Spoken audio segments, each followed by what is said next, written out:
Hello friends, welcome back to my channel. This is Steffi Arora. तो हम MCQ की series कर रहे थे।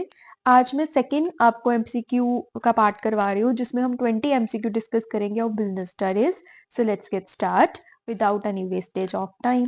सो फर्स्ट क्वेश्चन क्या है हमारा? The topper group is looking for the topper group is looking to make a foray into manufacturing of semiconductors, and it has set up a business to seize the business opportunity and add its prospectors in the long run। मतलब basically वो थोड़ा नया कुछ setup करने की बात कर रहे हैं और अपॉर्चुनिटीज डेवलप की बात हो रही है। The company has already pivoted into a number of new projects. नए नए प्रोजेक्ट्स में कंपनी एंटर होना चाह रही है, और वो प्रोजेक्ट्स कौन कौन से हैं? Electronic, 5G network equipment as well as semiconductors. तो हमें बताना है कि मैनेजमेंट का कौन सा ऐसा इकोनॉमिक ऑब्जेक्टिव है जो यहाँ पे फुलफिल हो रहा है। First one is survival. तो क्या कंपनी ये सब सर्वाइव करने के लिए कर रही है? कंपनी का तो वैसे ही बिजनेस चल रहा होगा। सर्वाइव करने के लिए तो होता है कि जैसे वो अभी कॉस्ट पे ही अपना सामान बेचना शुरू कर दे, तो सर्वाइवल में ऐसी कुछ बात होगी, राइट। नेक्स्ट है प्रॉफिट। क्या उसने अपना मार्जिन इंक्रीज किया है? राइट, सेल्स इंक्रीज किया है? ऐसा भी कुछ नहीं है। ग्रोथ हो सकती है, क्यों? क्योंकि वो नए नए प्रोजेक्ट्स में एंटर हो रहे हैं, राइट। प्रॉफिट, ग्रोथ, सर्वाइवल, यही तो तीन ऑब्जेक्टिव होते हैं हमारे इकोनॉमिक, राइट। एफिशिएंसी तो नहीं है। सो डेफिनेटली आंसर क्या होगा यहाँ पे? ग्रोथ। सेकेंड एमसीक्यू पे आ जाते हैं। Manager in an conscious manner has to ensure that even where number of departments willingly cooperate. कुछ departments, number of departments willingly वो कॉपरेट कर रहे हैं, कोऑर्डिनेट कर रहे हैं, डायरेक्शन दे रहे हैं, और उनके अंदर एक विलिंग स्पिरिट है। तो ये कौन सी कोऑर्डिनेशन का करेक्टर डिफाइन कर रहा है, राइट। तो यहाँ पे बात आ गई विलिंगलेस की। अगर आपको कोऑर्डिनेशन के फीचर्स आते हैं तो आपको यहीं पे याद आना चाहिए कि विलिंगनेस से रिलेटेड था डेलिब्रेट। डेलिब्रेट यही होता है अपनी मर्जी से, इच्छा से सब कुछ करना। तो हम ऑप्शंस में डायरेक्ट देखेंगे, क्या डेलिब्रेट वाला ऑप्शन है हमारे पास? Yes, second option, right, that coordination is an deliberate function. तो यहाँ पे आपके जो एनसीईआरटी के पॉइंट्स है ना, आपको वहीं फोकस ज्यादा करने हैं, एनसीईआरटी पे ही फोकस करना है, क्योंकि एमसीक्यू वहीं से बन के आते हैं। आपको वही पॉइंट्स होते हैं, वही कीवर्ड्स उठाए होते हैं इन्होंने। तो इसीलिए देखो, विलिंगनेस से डायरेक्ट मुझे पता चल गया कि ये डेलिब्रेशन की बात है, अपनी मर्जी की बात की जा रही है। तो इसलिए सेकेंड ऑप्शन इसका करेक्ट है, बाकी तो हम पढ़ेंगे भी नहीं। नेक्स्ट आ जाते हैं third MCQ, that is the production department as Prisma Limited, a firm manufacturing ready-made garments for a man and has an objective। क्या ऑब्जेक्टिव के साथ वो मैन्युफैक्चर कर रहे हैं? So that they have to increase production by 10%, but the sale department does not approve of the increase in production till changes are brought about in the product to incorporate latest fashion। सो यहाँ पे ये बात की जा रही है कि जो रेडीमेड सॉरी जो प्रोडक्शन डिपार्टमेंट है, वो मैन्युफैक्चरिंग में जो है रेडीमेड गारमेंट्स जो है वो प्रोड्यूस करना चाह रहा है ताकि हमारी प्रोडक्शन इंक्रीज हो। बट सेल डिपार्टमेंट ने इंप्रूव नहीं किया, राइट, कि ऐसे कुछ चेंजेस हो। तो बेसिकली यहाँ पे क्लैशेस की बात हो रही है, ठीक है। तो प्रोडक्शन और सेल डिपार्टमेंट का जो है कोऑर्डिनेशन प्रॉपर नहीं हो रही, या उनमें एक वो चीज के लिए रेडी नहीं हो रहे। तो हमें ये बताना है कि इसमें हमें क्या हमें इसमें देखने को मिलेगा, राइट। तो फर्स्ट इसमें है ग्रोथ इन साइज। ग्रोथ की बात तो यहाँ पे हो ही नहीं रही। ग्रोथ की बात तो सिर्फ इतनी होती है अगर यहाँ तक ही होता कि 10% से वो प्रोडक्शन इंक्रीज कर रहे हैं। स्पेशलाइजेशन, कई नई वैरायटी की भी बात नहीं कर रहे वो, राइट। तो स्पेशलाइज मतलब एक ही चीज में डील कर रहे हैं, नो। फंक्शनल डिफरेंशिएशन, फंक्शनल मतलब क्या होता है कि जो हमारी कंपनी में वेरियस फंक्शंस परफॉर्म होते हैं, production, sales, finance, human resource की प्लानिंग एंड ऑल, तो ये फंक्शंस है। डिफरेंशिएशन मतलब इनमें इक्वालिटी ना होना। तो यस, हमारा प्रोडक्शन और सेल्स डिपार्टमेंट में नहीं देखने को मिल रहा हमें कोलैबोरेशन या कोऑर्डिनेशन, हम बोल सकते हैं। लास्ट है एफिशिएंसी, तो ये तो बिल्कुल भी नहीं लग रहा। तो कौन सी प्रॉब्लम यहाँ पे हमें देखने को मिल रही है? That is product functional differentiation, right. तो sorry, B point, functional differentiation is a correct answer, क्योंकि प्रोडक्शन और सेल डिपार्टमेंट में हमारा इसमें कोऑर्डिनेशन जो है नहीं देखने को मिल रही हमें, राइट। तो हमें काइंड ऑफ कॉन्फ्लिक्ट के बारे में बताना था। तो वैसे भी कहीं पे भी आपको ऐसा एमसीक्यू देखने को मिल जाए ना, जहां पे कोऑर्डिनेशन, जहां पे दो डिपार्टमेंट्स की बात की जाए, जिनमें वो आपस में रेडी नहीं हो रहे किसी चीज पे, तो उसका आंसर ज्यादातर होता ही फंक्शनल डिफरेंशिएशन या कोऑर्डिनेशन प्रॉब्लम, यही होता है इसका। ठीक है, तो ऐसी कुछ चीजें आप याद रखो, बड़ा हेल्प होती है इन चीजों से। और वैसे भी मैं तो बार बार बोलती हूँ, एलिमिनेशन मेथड पे ही फोकस करो आप। ठीक है, नेक्स्ट फोर्थ पे आ जाते हैं। Silico limited has appointed, Silico limited ने किसको अपॉइंट किया है? एक consulting, the former consulting executive और Shri Shakti limited, Rajan Bahl as its vice president. So इन्होंने एज एन अपॉइंट किया है as an vice president. So इसके बेसिक टास्क क्या होंगे हमें ये बताने हैं। वाइस प्रेसिडेंट अगर किसी को हायर किया है, राइट, तो इसमें मतलब मेन उनका क्या काम रहेगा हमें वो बताना है। एक एक करके सारे पढ़ लेते हैं, फिर हम देखते हैं कौन सा फिट बैठेगा। First, to integrate diverse element and coordinate activities. अलग अलग वैरायटी की जो भी एक्टिविटीज हमारी कंपनी में परफॉर्म होती हैं उनको इंटीग्रेट करना, कोऑर्डिनेशन बनाना, उसमें ये काम होगा उसका। Second, to carry out the plan, जो भी प्लान टॉप मैनेजर ने बनाया उनको कैरी आउट करना, ये काम होता है सुपरवाइजर या फॉरमैन, मतलब बेसिकली लास्ट लेवल पे ये काम किया जाता है। To oversee the efforts of workforce, ये भी लास्ट लेवल का काम है। और वाइस प्रेसिडेंट अगर है तो ऑब्वियसली ये अपर लेवल का ही जो है पोजीशन हायर के लिए हमने इनको किया होगा, right. Help to maintain quality of output, ये भी लोअर है। तो ये तीनों तो लोअर के काम है। ठीक है, एक कोऑर्डिनेशन बना के रखना और इंटीग्रेशन लेके आना, यही एक प्रेसिडेंट का काम होता है, वाइस प्रेसिडेंट का। So that's why first point है। मैं डायरेक्ट इसलिए नहीं आंसर बता देती आपको, क्योंकि पता क्या होता है, देखो एक रीड करके ना पता चल जाता है बहुत जल्दी कि एक एक्सपीरियंस के साथ कि ये आंसर होगा। बट फिर भी मैं आपको बाकी पॉइंट्स इसलिए रीड आउट कर देती हूँ, सो दैट आपको डिफरेंस, अगर आपको नहीं भी आता फिर भी आप थोड़ा सोच सको कि ये 3 पॉइंट तो भाई फॉरमैन सुपरवाइजर के हैं, है ना, थर्ड लेवल पे होंगे, तो एक ही है जो एक अपर लेवल का काम करेंगे। ठीक है, कोऑर्डिनेशन का काम होता ही टॉप मिडल का होता है, राइट। इन्होंने ही मतलब बेसिकली तो ये मिडल का होता है, तो ऑब्वियसली वाइस प्रेसिडेंट यही करेगा। तीसरे वाला तो फॉरमैन सुपरवाइजर्स हैं करने के लिए। तो आप ऐसे एलिमिनेट, 3 पॉइंट तो एलिमिनेट ही हो गए, एक ही पॉइंट बचा तो इसलिए वो आंसर है, राइट। तो ये मैं आपको थोड़ा बता देती हूँ ट्रिक भी, कि आप ऐसे भी कर सकते हो अगर कुछ ना समझ आए हमें पेपर में। नेक्स्ट पे आ जाते हैं। Ravi join a marketing firm as an sale manager, उसने अपॉइंट ज्वाइन की है फर्म को as an sale manager. On his day the company during the orientation programme, जब वो ओरिएंटेशन कर रहा था, the CEO of the company told Ravi that कि उसको साथ साथ में क्या करना है, simultaneously has to perform the functions of management, that is planning, staffing, controlling, directing and all. सो कौन सा करेक्टर ऑफ मैनेजमेंट यहाँ पे पता चल रहा है। सो फर्स्ट पॉइंट है that it is an continuous process. क्या ये कंटिन्यूस प्रोसेस है? अभी साइमल्टेनियस की बात की जा रही है। साइमल्टेनियस का मतलब क्या होता है? साथ साथ करना। ठीक है, तो क्या ये कंटिन्यूस प्रोसेस है? ऑल प्रोवेसिव मतलब तो होता है यूनिवर्सल, हर जगह पे मैनेजमेंट की जरूरत है। तो ये तो यहाँ पे बात नहीं की जा रही। यहाँ पे कुछ होता ना कि एक स्कूल है वहां पे भी मैनेजमेंट चल रही है, एक हॉस्पिटल है वहां पे भी चल रही है, तब ये पॉइंट हम लिख सकते थे। आगे है मल्टी डायमेंशनल, कि जो मैनेजमेंट है वो लोगों की भी होती है, वो काम की भी होती है, मतलब मैनेजमेंट की बहुत डायमेंशंस हैं। और last it is goal oriented. Goal oriented तो बिल्कुल भी नहीं है, क्योंकि यहाँ पे कोई टारगेट ये वो की बात नहीं की जा रही। तो बच्चे यहाँ पे कंफ्यूज हो सकते हैं, जो मुझे लगता है कि ये कंटिन्यूस है या मल्टी डायमेंशनल है। मुझे लग रहा है कि काफी यहाँ पे मल्टी डायमेंशनल भी करके आएंगे, बट इसका जो करेक्ट आंसर है वो है that management is an continuous process. ठीक है, क्यों? क्योंकि यहाँ पे इन्होंने बात की है साइमल्टेनियस की, मतलब साथ साथ उसे ये सारे फंक्शंस करने हैं। तो अगर ये सारे फंक्शंस करने हैं दैट मींस ये कंटिन्यू एक्टिविटी है, राइट। अगर थोड़ा सा भी कुछ ऐसे होता ना कि उसको अभी प्लानिंग करनी है, उसके बाद उसको ऑर्गेनाइज करना है एंड ऑल, कुछ ऐसा होता, तो हम मल्टी डायमेंशनल में भी as per the case study हम फिर भी थोड़ा सा सोच सकते थे। बट वैसे तो अगर साइमल्टेनियस आ गया कि उसको साथ साथ ही करना है ये सारे फंक्शंस, तो इसलिए इसका आंसर कंटिन्यूस प्रोसेस बनेगा। Next, sixth MCQ.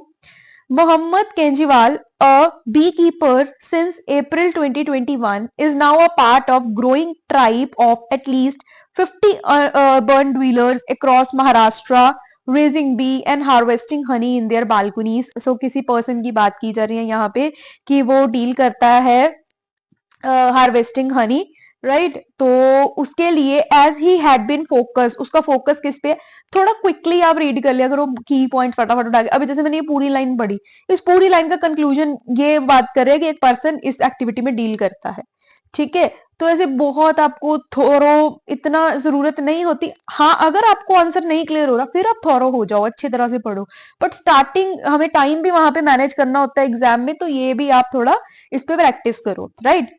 तो as he had been focus, उसका फोकस क्या है, eating right the thought of domesticating honey bees to promote healthy consumption habits. उसका मेन मोटिव है कि हेल्दी कंजम्पशन हैबिट्स हो, and seeing honey being cultivated rightly, सब कुछ मतलब बेसिकली परफेक्ट हो, हेल्दी हो, और अच्छी कंजम्पशन हैबिट्स जो है सबकी एंड ऑल बिल्ड हो, इस पे बात की जा रही है। तो बेसिकली वो लोगों के बारे में सोच रहे हैं यहाँ पे कि सब अच्छा हेल्दी जो है उसकी तरफ से डिलीवर हो, राइट। तो हमें यहाँ पे फैक्टर बताना है कौन सा होगा इन्वायरमेंट का, तो ऑब्वियसली वो सोसाइटी के बारे में सोच रहा है, ठीक है, उनके वेलफेयर प्रमोट कर रहा है कि हेल्दी हेल्थ के बारे में, सोसाइटी की हेल्थ एंड ऑल, मतलब मुझे लग रहा है कि इसमें सोशल ही होना चाहिए, आप डायरेक्ट ऐसे कैच कर सकते हो। तो सोशल डेफिनेटली आंसर होगा, सोसाइटी की बात की जा रही है। Economic, technological, political, technology political की तो कोई बात ही नहीं है यहाँ पे। इकोनॉमिक भी कुछ ऐसा पैसा, जीडीपी, नेशनल इनकम, ऐसा कुछ देखने को नहीं मिल रहा है यहाँ पे। तो डेफिनेटली इसका आंसर होगा बी, सोशल इन्वायरमेंट। नेक्स्ट आ जाते हैं एमसीक्यू, दैट इज 7 जो है मैच द फॉलोइंग। तो मैच पे ज्यादा टाइम वेस्ट नहीं करना हमें, ठीक है। मैं आपको एक ट्रिक बताती हूँ, आप मैच कैसे जल्दी जल्दी कर सकते हो। अभी देखो आपको ये सपोज ये मैच द फॉलोइंग आ गया, पहले दो पॉइंट्स बहुत बड़े बड़े हैं, राइट। अभी रुक जाओ, जैसे मैं पर्सनली करती हूँ ना, मैं वैसे आपको बता रही हूँ, ठीक है। मे बी आपको लगे कि ये मतलब कि क्या हो रहा है ऊपर ऊपर से एंड ऑल, ये एक ट्रिक होती है जिससे आप जल्दी जल्दी आप पेपर सॉल्व कर सको, ठीक है। तो अभी देखो सबसे पहले ना मैं आपको थर्ड पॉइंट पढ़ के दिखाती हूँ। थर्ड पॉइंट छोटा है इसलिए जल्दी पढ़ा जाएगा, इस पे आ जाते हैं, वेट। सो थर्ड में क्या बात की जा रही है, assessment, evaluation and final match. Finally मतलब आपने कोई मैच ढूंढ लिया परफेक्ट, तो ऑब्वियसली ये किस में बात की जाएगी, सिलेक्शन की बात है ना। और नेक्स्ट है इक्वेंटिंग एंड स्किल डेवलपमेंट, ये ट्रेनिंग की बात है। तो मींस जो 3 है वो डी के साथ मैच कर रहा है और जो 4 है वो सी के साथ मैच कर रहा है। आप ऐसा एक ऑप्शन ढूंढ लो, बी ऑप्शन देखो, बी ऑप्शन में क्या है, 3 डी के साथ मैच है और 4 सी के साथ मैच है, और कोई ऑप्शन ऐसा मुझे दिख ही नहीं रहा, तो आंसर क्या होगा, सी, ठीक है। क्योंकि ये दो मैंने पढ़ के आपको बता दी, अभी हम ऊपर वाले भी देख लेते हैं। फर्स्ट पॉइंट क्या है, an assessment of number and types of human resource necessary for the performance of various job and accomplishment of organisational objectives. तो एक असेस करना कितने लोगों की जरूरत है जॉब को परफॉर्म करने के लिए, हमारा ऑब्जेक्टिव फुलफिल करने के लिए। तो ऑब्वियसली ये वर्कलोड, मतलब मैं अपनी कंपनी में देख रही हूँ किस तरह के लोगों की जरूरत है, किस तरह का मेरी कंपनी को लोड की जरूरत है, तो वो वर्कलोड एनालिसिस की बात की जा रही है। और नेक्स्ट एक ऐसा कंसेप्ट जो रिवील करेगा कि कितने नंबर या टाइप्स ऑफ ह्यूमन रिसोर्स मेरे पास अवेलेबल है, तो इसको मैं वर्कफोर्स एनालिसिस बोलती हूँ। तो फर्स्ट मैच हो गया बी के साथ, सेकंड मैच हो गया ए के साथ, देखो पूरा का पूरा ऑप्शन सेट हो गया। अगर आपके पास टाइम नहीं है तो डायरेक्ट आप थर्ड फोर्थ छोटे छोटे पढ़ के उसको मैच करो और उसके अकॉर्डिंग ऑप्शन ढूंढो, टिक कर दो, ठीक है। तो आप ऐसे भी कर सकते हो। Next is 8, that is Aastha limited, a cellular network company है जिसने किसको अप्रोच किया, quick consultant private limited, right. Consultant company को उसने यहाँ पे अप्रोच किया क्योंकि उसको टॉप मैनेजमेंट के लिए किसी एग्जीक्यूटिव की जरूरत थी। तो यहाँ पे फिर उन्होंने क्या किया, जो कंसल्टेंट लिमिटेड है उन्होंने www नौकरी.com पे जो है पोस्ट वगैरह डाली कि इस तरह की पर्सन की रिक्वायरमेंट है। तो कौन सा सोर्स चूज किया जा रहा है यहाँ पे, मुझे पता क्या लग रहा है कि कईयों को जिन्होंने थोड़ा कम पढ़ा होगा, राइट, जो थोड़ा तुक्केबाजी कर रहे होते हैं एग्जाम्स में, वो देखेंगे www नेटवर्क नौकरी.com है तो वेब पब्लिशिंग थोड़ा इंटरनेट से रिलेटेड है, तो ये ऑप्शन है। बट ऐसा मत किया करो, थोड़ा सा और देख लो। देखो यहाँ पे एडवर्टाइजमेंट ये भी हो सकती है क्योंकि वो एडवर्टाइज कर रहा है, यहाँ पे बड़ा कंफ्यूजिंग है। तो यहाँ पे हमने पता कैसे देखना है, तो देखो सब हमने फर्स्ट ऑफ ऑल देखना है उसने क्या किया, पहले नंबर पे क्या किया, अप्रोच किया कंसल्टेंट लिमिटेड के पास। तो जब भी किसी कंसल्टेंट लिमिटेड के पास वो पर्सन जाएगा तो ऑब्वियसली वो मैनेजमेंट कंसल्टेंट ये ऑप्शन चूज करेगा। बी ऑप्शन की यहाँ पे बात की जा रही है क्योंकि वो एक कंसल्टेंट कंपनी के पास किया, कंसल्टेंट कंपनी ने आगे सब कुछ किया। ठीक है, अगर तो होता ना आस्था लिमिटेड ने ही एडवर्टाइजमेंट डाली फिर हम एडवर्टाइजमेंट करते, आस्था लिमिटेड ने ही जो है कहीं पे पोस्ट की एंड ऑल, फिर हम ये ऑप्शंस देखते। ठीक है, तो वो कंसल्टेंट लिमिटेड के पास किया, एक कंसल्टेंट कंपनी के पास किया, इसलिए इसका ऑप्शन मैनेजमेंट कंसल्टेंट है। और मैनेजमेंट कंसल्टेंसी की जो कंपनी है उसने आगे सारा काम किया है, वेब पब्लिशिंग या जो भी उसने एडवर्टाइज किया है naukri.com पे, राइट। तो इसलिए इसका बी ऑप्शन है। बहुत ध्यान से आपको ऐसी चीजें करनी है जहां पे आपको कंफ्यूजिंग लगे। फिर आ गया जी मैच द फॉलोइंग, फिर हम अपनी ट्रिक लगाए वैसी ही। इसमें देखो सबसे पहले जो है हम सबसे छोटा कौन सा लग रहा है, सेकंड वाला मुझे छोटा लग रहा है, वो पढ़ते हैं हम पहले।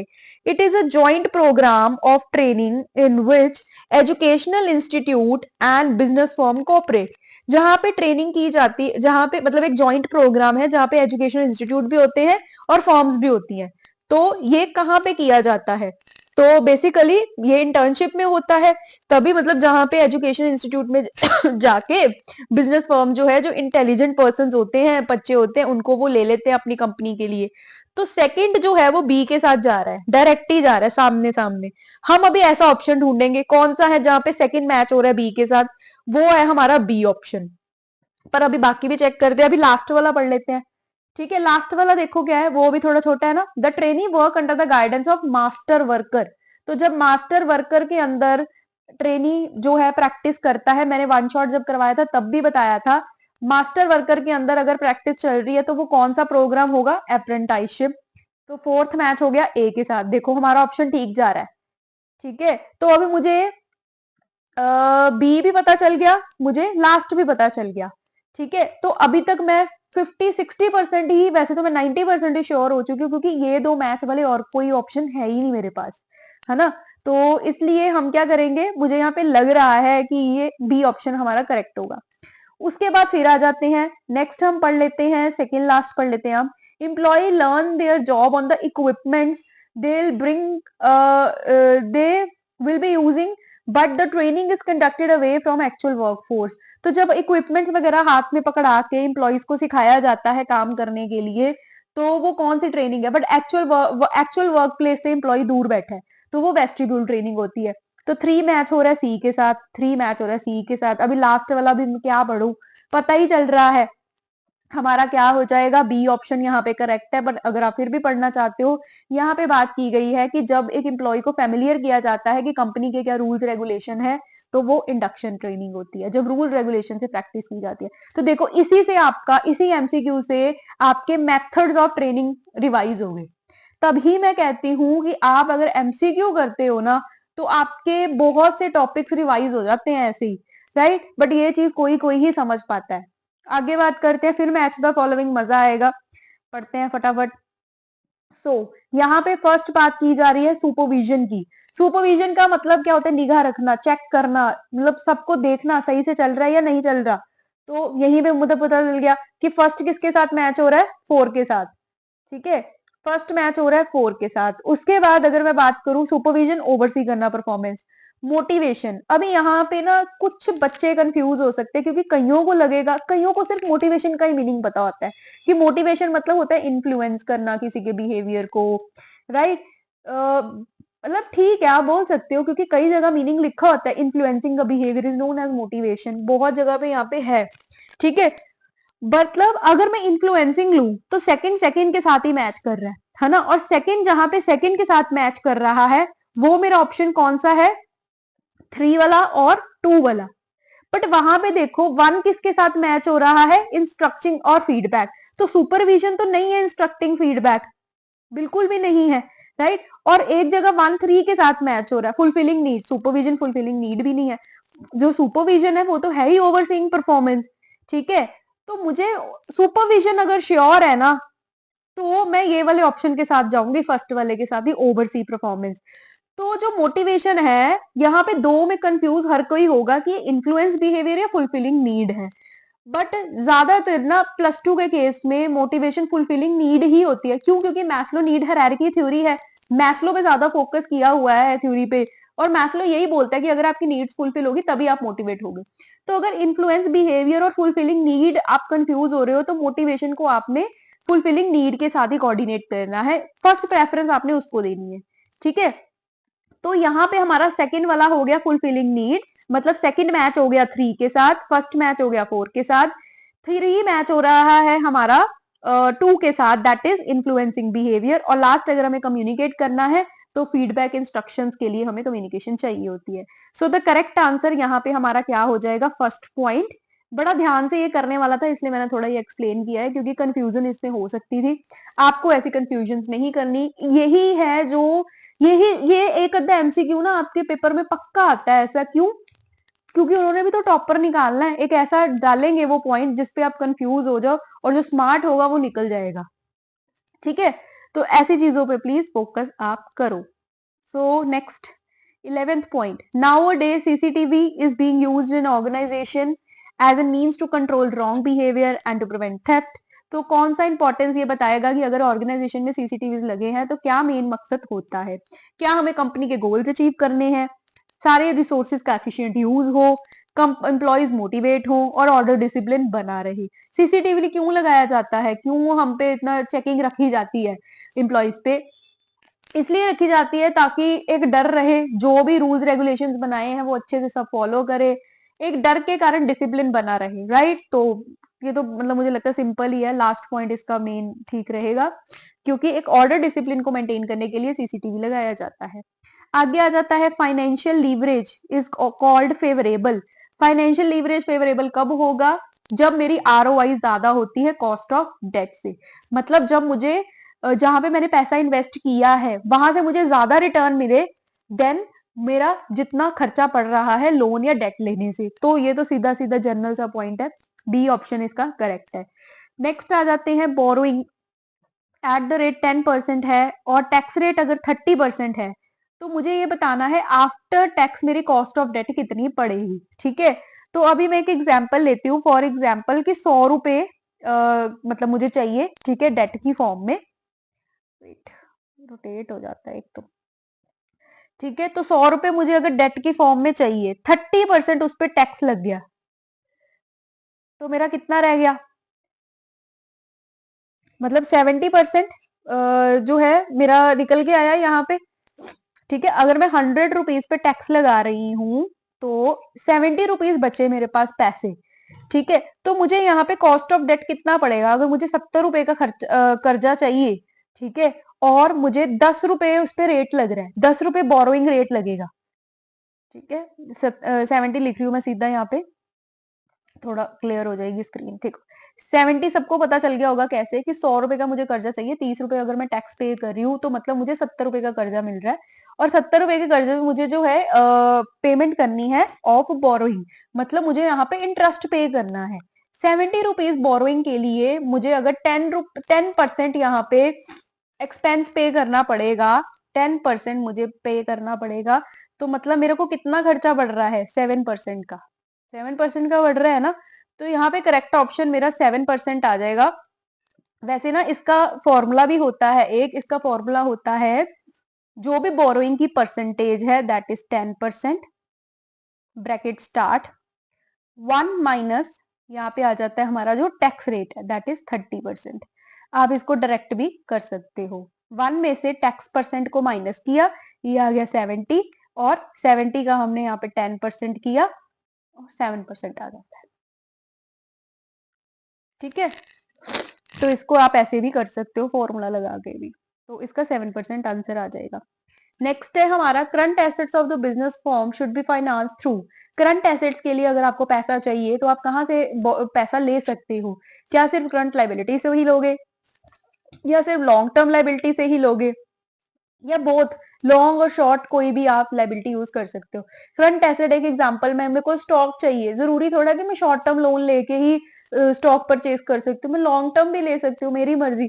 तो यहाँ पे बोथ टाइप की आप लाइबिलिटी यूज कर सकते हो अगर आपको कोई भी करंट एसेट चाहिए तो। आगे, मैनेजर फर्म मैनेजर देयर, क्या बोल रही हो, firms manager their operation, manage ही आएगा यहाँ पे वैसे, firm manage their operation with various degrees of efficiency, efficiency बनाना चाहते हैं जिसमें वो ऑपरेटिंग एफिशिएंसी की बात कर रहे हैं।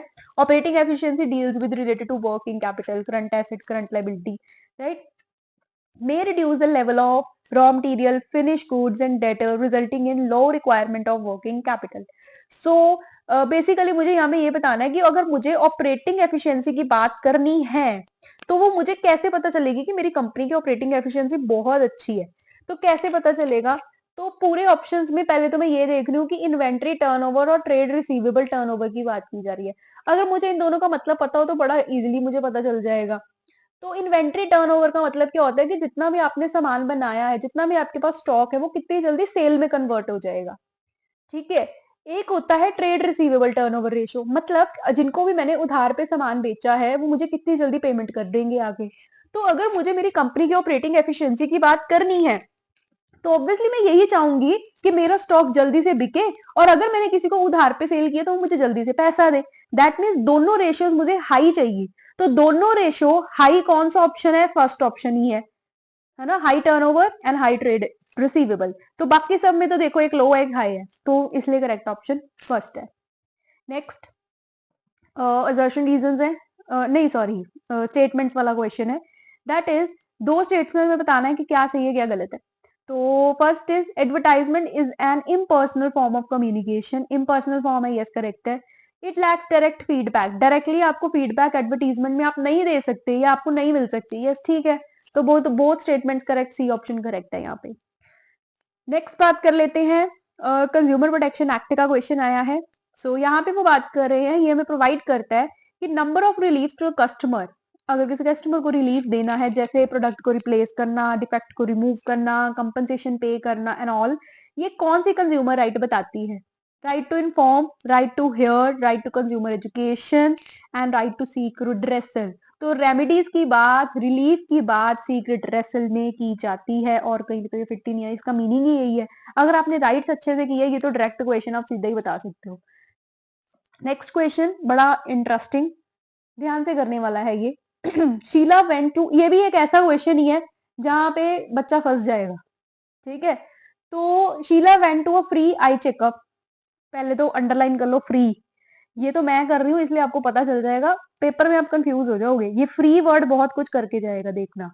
फ्री आई चेकअप पे गया वो, गई sorry, and got her eyes operated for the contact, the survey was not done properly due to which she lost her vision, उसकी आंखें चली गई एंड ऑल। सो इसके अंदर वो कहाँ पे कंप्लेंट करेगी जाके? डायरेक्ट डिस्ट्रिक्ट कमीशन के पास, स्टेट के पास, नेशनल, या कहीं भी नहीं। तो मेजोरिटी यहाँ पे अपना अपना तुक्का माराएंगे, डिस्ट्रिक्ट के पास या स्टेट नेशनल के पास। बट यहाँ पे फ्री की बात की जा रही है। और अगर आपको याद हो कि कंज्यूमर प्रोटेक्शन एक्ट के अंदर आपको एक टॉपिक है कि कौन कौन कंप्लेंट फाइल कर सकता है, उसी के अंदर एक पॉइंट है विदाउट कंसिडरेशन, अगर कोई कंज्यूमर कोई सर्विस या प्रोडक्ट ले रहा है तो उस केस में वो जो है केस फाइल नहीं कर सकता। ठीक है। तो इसमें क्या ऑप्शन ठीक रहेगा? नन ऑफ द दीज, वो कहीं पे भी नहीं फाइल कर सकता क्योंकि वो फ्री सर्विस ले रही थी। ठीक है। तो ध्यान रखना ये पॉइंट आपको।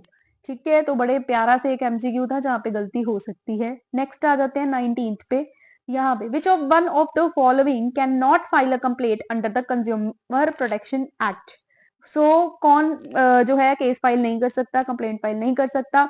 Any consumer under the definition of consumer protection act, तो कंज्यूमर तो कर सकता है, सेंट्रल स्टेट गवर्नमेंट भी कर सकती है, legal heir of a deceased consumer तो कोई वारिस भी कर सकता है, a person who obtain the goods with no consideration, अभी मैंने आपको बताया तो आपको ये तो आना चाहिए। लास्ट पॉइंट विदाउट कंसिडरेशन, कोई भी अगर कंज्यूमर कुछ खरीदेगा या कोई सर्विस लेगा तो उस टाइम पे वो कंप्लेंट फाइल नहीं कर सकता। कंसिडरेशन का मतलब होता है समथिंग इन रिटर्न, जैसे आप कोई सामान खरीदते हो बदले में आप पैसे दे के आते हो, तो ये कंसिडरेशन होती है। ठीक है। तो लास्ट ऑप्शन ठीक है यहाँ पे। नेक्स्ट आ जाते हैं, लास्ट क्वेश्चन है हमारा। So Sumit purchased an ISI mark washing machine of a famous brand MG from TG Electronics Limited. The shopkeeper asked him to wait for 2 days for installation of the machine. His friend Vivek was very fond of experimenting the new electronic product. He told Sumit that there is no need to wait for the representative to install the machine, that he would do it. तो simple यहाँ पे उसने एक IS mark की जो है एक washing machine खरीदी। सो उसने इंस्टॉल करवानी थी। शॉपकीपर ने बोला कि तुझे 2 दिन वेट करना पड़ेगा, बट उसका जो फ्रेंड है वो कहता कोई बात नहीं, तू वेट क्यों कर रहा है, मैं कर देता हूँ तेरे लिए, मैं इंस्टॉल करता हूँ, क्योंकि उसको बहुत शौक था। ठीक है, तो उन्होंने क्या किया, दोनों ने इंस्टॉल करना शुरू कर लिया। स्टार्टिंग में initially machine was working well, सब कुछ अच्छा चल रहा था, बट आफ्टर 2 days क्या हुआ, machine stop working. And what happened next? Sumit and Vivek try their best to start, but they both fail. So Sumit approach की, फिर उसने टीजी इलेक्ट्रॉनिक अपनी शॉपकीपर के पास वो गया, बट उसने रिफ्यूज कर दिया, क्योंकि उन्होंने तो उनकी तो कोई गलती नहीं है, उसके रिप्रेजेंटेटिव ने थोड़ी इंस्टॉल की थी, वो तो उन्होंने खुद ही जो है स्मार्ट बन गए थे, दोनों कहते हम करते हैं। तो यहाँ पे आप बताओ कि सुमित की यहाँ पे क्या रिस्पॉन्सिबिलिटी थी। First, learn about the risk associated with the product and services, follow manufacturer instruction and use the product safely. First ये है, be aware about the various goods and services available in the market so that an intelligent and wise choice can be made. ये तो बिल्कुल भी नहीं लग रहा। First वाला थोड़ा लग रहा है कि वो उसको पता होना चाहिए कि प्रोडक्ट के साथ क्या रिस्क जो है रिलेटेड है, और उसको मैन्युफैक्चर की इंस्ट्रक्शंस माननी चाहिए थी, राइट, जो कि उसने नहीं मानी, है ना। अभी तक जितना मैंने पढ़ा है, जितना आपने भी पढ़ा है या मैंने बोला है, तो उसमें इंस्ट्रक्शंस ही है ना, ये देखो, उसने विदाउट फॉलोइंग इंस्ट्रक्शन, आंसर आपका होता है वैसे, आप ध्यान रखना। फिर भी हम बाकी पॉइंट पढ़ते हैं, क्या पता गलत ना हो जाए। बाय ओनली स्टैंडर्डाइज प्रोडक्ट, उसने स्टैंडर्डाइज ही तो बाय किया है, आईएसआई मार्क, ये तो बिल्कुल भी नहीं। अगला चलते हैं, file a complaint in an inappropriate consumer form in case of short coming in the quality and all.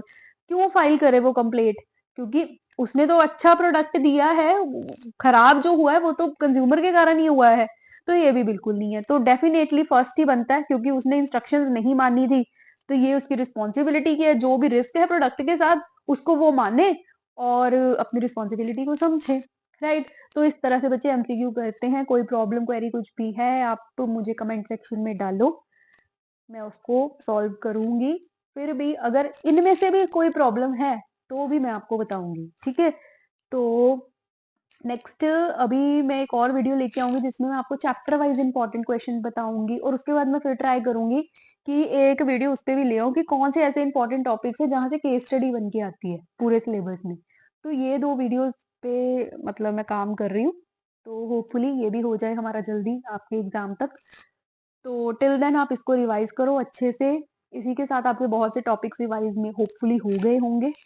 So okay then, thank you so much and keep smiling always, and तैयारी करते रहो बस एग्जाम की।